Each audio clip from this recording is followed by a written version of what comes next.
Hello, this is Second Story Garage. I'm Quentin Young. We're here with Henhouse Prowlers. Thanks for coming in, all the way from Chicago. And you guys are on the road now, playing a couple shows here in Colorado. And where else have you been? Where else have we been on this tour? Yeah. We've only been to Colorado so far on this tour, but we're going many other places. We're just starting a 3-week tour, heading to some other spots in Colorado, heading to Utah, Tahoe, San Francisco, a bunch of stops in the Pacific Northwest. Awesome. And then we're coming back through Boulder on our way home. Right. Well, we might as well mention that right now. November 10th at Southern Sun. Okay, cool. We'll see you there. Check it out. It's we had a lot of fun listening to you today, so it's definitely worth checking out. Speaking of other places you've been, we were just talking about a couple of trips you made to Africa. Can you describe what you were doing there and what that experience was like? Sure. Yeah, we auditioned for a program called American Music Abroad 2 springs ago. And was that through the federal government? It's through the State Department, yeah. And so we auditioned live, and they took 10 bands overall, and we didn't know where we were going to go. They told us a month beforehand, and we ended up going to 4 countries in West Africa in November and December of last year: Liberia, Mauritania, Niger, and the Republic of Congo.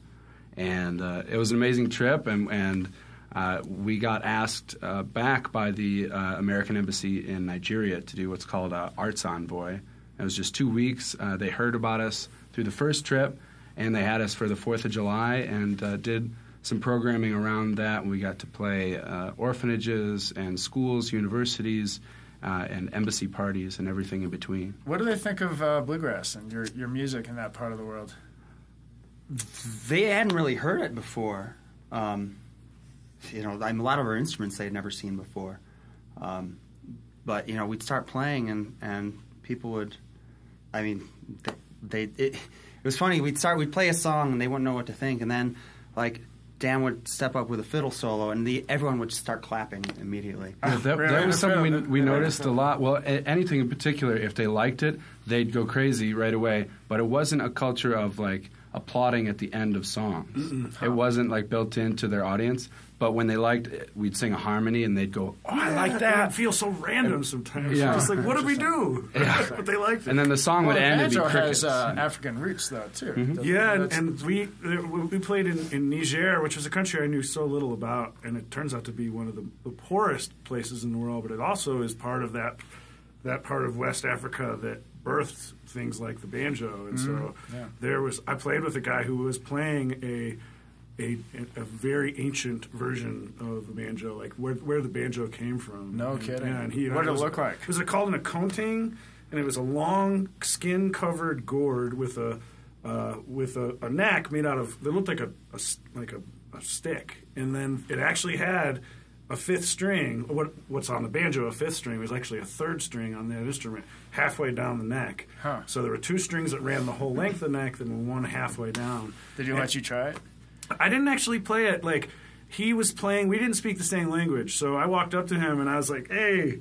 And he played for me, and I was able to tune my banjo down. All I had to do was tune it a half step down. He played an F sharp major, which is not a bluegrass key. No. But if we all tuned down a half step, we were able to play with each other instantly. Oh, cool. And it was cool. There definitely were these moments where it was like, "Oh my God, I can't believe." Those moments happened every day on that trip. But to share music with somebody who was playing the instrument that was the great-great-great-grandfather of the banjo was a really powerful experience, for sure. Yeah, that's really cool. Mm-hmm. Let's mention your latest release, Breaking Ground. You played one song for us today off this. Which one was that? Drunk Again, right? Yeah. Ben actually inspired that song. I was going to ask you if there's a couple of your songs and your lyrics where I wonder if they were biographical. So tell me, I don't know about are you it's drunk biographical, not autobiographical? No. Well, I remember I think we were actually in Colorado, and it might have been Steamboat. Nobody drinks in Colorado. No. Never. You don't have beer. You don't have many good breweries out here. No. But Ben just happened to say one night at the end of a long night, I'm drunk again, you know. So I said, hey, there's a song in there. I hope my parents don't want to. And It was the second time. spoiler alert is another one. I wondered if that was biographical. Is this about?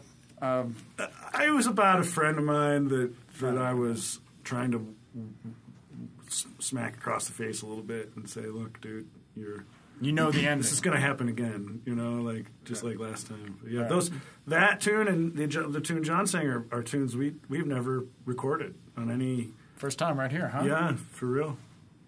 World premiere. That's amazing. You heard it here first on Second Story Garage. That's awesome. Cool.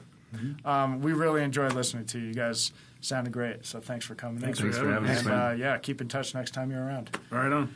This is Second Story Garage. Watch the videos.